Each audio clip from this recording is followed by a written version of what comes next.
India की जो सोच है ये मोदी से निकलती है चेयरमैन। भारत का मुकाबला आप कैसे करेंगे? दुनिया की शायद इसके मुकाबले में एक 7वां हिस्सा भी मौजूद नहीं होंगे। ना हमारी आर्मी भी इनसे छोटी, हमारे लोग भी इनसे थोड़े, हमारी इकोनॉमी भी छोटी। खबर दी थी 22 तारीख को ये वाकया हुआ था।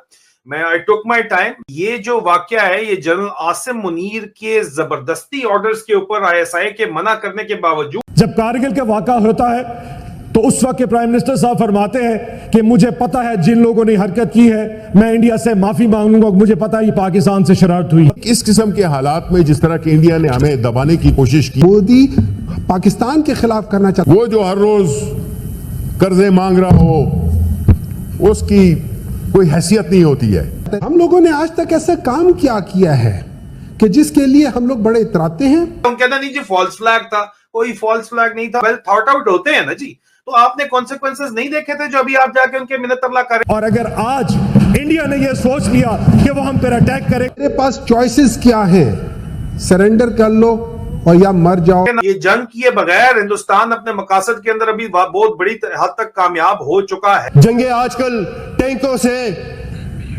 और जहाजों से नहीं लड़ी जाती, बयानिए से लड़ी जाती है। यहाँ का जो एक पपेट प्राइम मिनिस्टर टाइप है चौधरी अनवरुल हक, जो थोड़े टाइम पहले तक बड़ा बोल रहा था हम लड़ेंगे, हम ये करेंगे, हमने किया है और ये सब चीजें कर रहा है, अब अपने लोगों को बोल रहा है कि साहब खाना पीना रख लो, भारत की फौजें आ रही हैं। नमस्कार दोस्तों, स्वागत है आपका हिंदू अर्थ वॉइस में। पाकिस्तान के पूर्व विदेश मंत्री बिलावल भुट्टो और रक्षा मंत्री ख्वाजा आसिफ के हालिया बयानों से पाकिस्तान की सियासत में भूचाल आ गया है। दोनों नेताओं ने खुलकर कबूला कि पाकिस्तान का अतीत आतंकवादी संगठनों को समर्थन देने वाला रहा है। भुट्टो ने माना कि ये कोई राज नहीं है, पाकिस्तान ने चरमपंथ झेला है और उसकी भारी कीमत चुकाई है।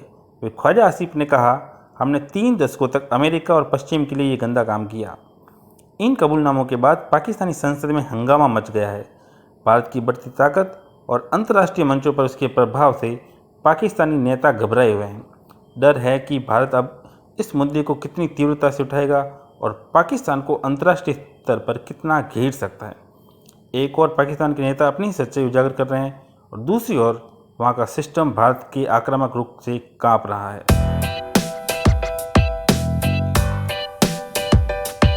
पहलगाम में एक वाकया हुआ, सारी दुनिया ऑब्वियसली फोकस उधर था। सुबह मोदी साहब उधर से वापस आ गए सऊदी अरेबिया के ट्रिप से और as expected to our great surprise तो वार किया हमारे ऊपर, तो वो इस इंडस वाटर ट्रीटी को डिक्लेयर किया, जिसको इनवेंस कर रहे हैं। ये पाकिस्तान की 24 करोड़ आवाम की लाइफ लाइन है पानी, और अब तो प्रेडिक्शन ये हो रही है कि फ्यूचर की जंगें शायद पानी पे होंगी। इन्होंने हमारे जो डिफेंस, नेवल और एयर अटैचीज होते हैं, एडवाइजर्स होते हैं, जो हमारी एक कोर टीम होती है आर्म फोर्सेस की नुमाइंदगी करते हुए, उनको इन्होंने पर्सोना नॉन ग्रेटा डिक्लेयर किया।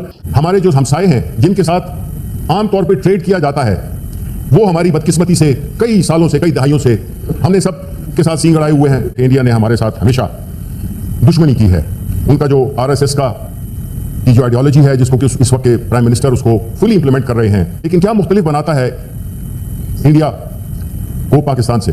इंडिया एक बड़ा मुल्क जिसमें कि मुख्तलिफ मज़ाहिब के लोग, मुख्तलिफ तबकों के लोग रहते हैं, यह हमें मानना पड़ेगा। देखें, आप दुश्मन की किसी ऐसी बात को आप नज़रअंदाज नहीं कर सकते कि बावजूद इतने बड़े और मल्टीपल बैकग्राउंड्स के लोग, मज़ाहिब के होते हुए तरक्की कर रहा है। इस वक्त जो मुल्क की सियासी सूरत हाल है, मुल्क की जो माशी सूरत हाल है, उसमें हम इतने वल्नरेबल हो चुके हैं कि हम न तो इंटरनेशनली हमारी फॉरेन पॉलिसी का कोई नताइज सामने आ रहे हैं। हम $3-4 बिलियन के लिए हमारी मईशत उस पर डिपेंड करती है, अगर वो मिले तो ठीक है, हमारा कुछ रोज टल जाएंगे।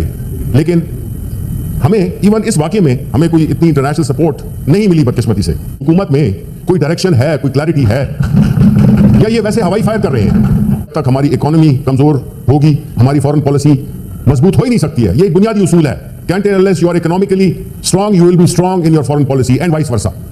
तो हम किस तरह से, जबकि हम हर दूसरे महीने हम जाके अपनी खैरात मांगते हैं, तो फिर हमारे तो जो इस तरह की जो हम अपने जो जिसे कहते हैं बातें करेंगे कि हम जी मुल्क के साथ खड़े हैं और हम दिफा करेंगे और ये करेंगे और वो करेंगे, उसका क्या मानी है? खबर दी थी 22 तारीख को ये वाकया हुआ था।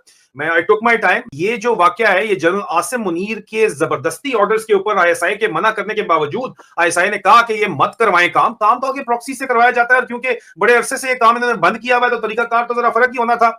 लेकिन ये जनरल आसिम मुनीर इस वक्त जो है उन्होंने ये काम करवाया और अब पूरी दुनिया ये बात मान रही है और कर रही है। जो मैं हमेशा लोगों की जो है वो नफरतें और लोगों का जो है वो बिफर जाते हैं, फिर गालियां निकालते हैं और बाद में वो जो है खसियानी बिली की तरह मान भी जाते हैं, जब बात सच साबित हो जाती है तो ज्यादा वक्त नहीं लगा, 3-4 दिन के अंदर पूरी दुनिया तो ये बोल रही है, आगे सबूत भी आ जाएंगे सामने। जनरल आसिम मुनीर क्योंकि इमरान खान के मद्दे मुकाबिल मर्द मोमिन मर्द हक ज़ियाउल हक पार्ट 2 बनना चाहते हैं, खलीफा बनना चाहते हैं, तो एक तो वो अपनी आप को दिखाने के लिए उन्होंने काम किया, लेकिन जब उन्होंने काम ये कर दिया तो फिर उनके हाथ पैर फूल के उनकी कंपें टांकने लग गई हैं और अब जो है वो नवाज शरीफ जो है वो अमृतसरी ठगों के पैरों में पड़ गए हैं, जाके कह रहे हैं मुझे बचाओ मोदी से।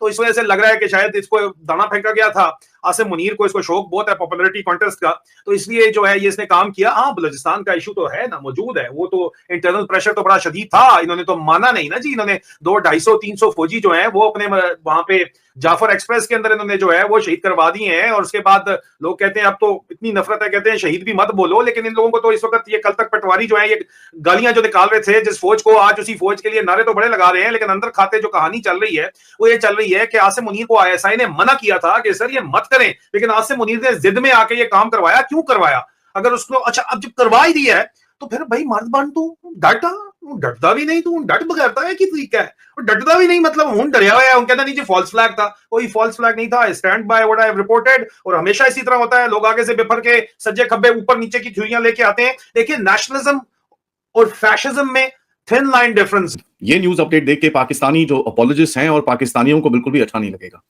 क्योंकि इस अपडेट में मैं आपको बताऊंगा कि भाई पाकिस्तान पूरा फोकस भारत की तरफ लगा रहा है, लेकिन उसको ये नहीं समझ नहीं आ रहा पीछे से उसके पीठ में खंजर चुभने शुरू हो चुके हैं। और ये सिर्फ एक ही एरिया में नहीं है, ये 2-3 एरियाज में स्टार्ट हो चुके हैं। तो सबसे पहले शुरू करते हैं पीओजेके के अंदर। पीओजेके के अंदर पाकिस्तानी जो पुलिस है वहां पर उन्होंने कंप्लीट बैन कराया on aerial firing, fireworks, use of loud speakers in the entire region of the Jhelum valley. चक्कर क्या है कि यहाँ पर इनको अभी डर लग रहा है कि भैया ये भारत वहां पर अगर घुस गया तो फिर पंगे हो जाएंगे और यहाँ पर इनको ये जो फायरिंग और ये जो फायरवर्क्स की जो आवाजों से ये लोग डिस्ट्रैक्ट ना हो, इनको फॉल्स फ्लैग टाइप कुछ ना लगे। So they have actually banned these activities. यहां तक ये भी पता चला है कि पाकिस्तान ने started shutting banks, bank branches, मदरसाज, ये सब चीजें बंद होनी शुरू हो चुकी हैं पीओजेके के अंदर, स्पेशली जो बॉर्डर के आसपास हैं। एंड आपको ये भी बताने में मेरे को बड़ी खुशी होती है कि ये सारे मदरसा और बैंक इन लोगों ने कई इंटरनेशनल बॉर्डर जो हमारा ओरिजिनल बॉर्डर रीजन है उसके आसपास भी जो बना रखे हैं उनको भी इन लोगों ने बंद करने की कोशिशें इनकी चल रही है। यहाँ का जो एक पपेट प्राइम मिनिस्टर टाइप है चौधरी अनवरुल हक, जो थोड़े टाइम पहले तक बड़ा बोल रहा था हम लड़ेंगे, हम ये करेंगे, हमने किया है और ये सब चीजें कर रहा है, अब अपने लोगों को बोल रहा है कि साहब खाना पीना रख लो, भारत की फौजें आ रही हैं। एंड यहाँ तक कि उसने 13 कॉन्स्टिट्यूएंसीज जो इसके एरिया के अंदर है यहाँ उनको बोल दिया है कि भैया खाना पीना रख लो, दवाइयां रख लो, हालत खराब होने वाली है। एयर स्पेस तो वैसे भी इन लोगों ने बंद कर रखी है और ये इंसिडेंट हुआ था उसके बाद जब 4 रफाइल्स इंडियन एयरफोर्स के वहां पर जरा चाय शाय पी के आए थे, आराम से घूम फिर के थोड़ा वहां पर गए, घूमे फिरे, इधर देखा उधर देखा, और पाकिस्तानी बेचारे वहां पर सो रहे थे। HQ9, HQ7, HQ10, HQ पता नहीं कितने सारे HQ इन्होंने चाइना से लेके लगा रखे हैं, but none of them prove to be effective in detecting these aircraft. जब तक इनको समझ में आया हो क्या रहा था तब तक तो हमारे वापस आके अपने पजामों में चेंज हो चुके थे pilot. So you know jokingly speaking of course, but overall if you understand कि ये 4 जो रफाइल्स का इंट्रूजन वहां पर हुआ उससे एक मैसेज तो गया है कि पाकिस्तानियों को कि यार they are not able to protect that air space.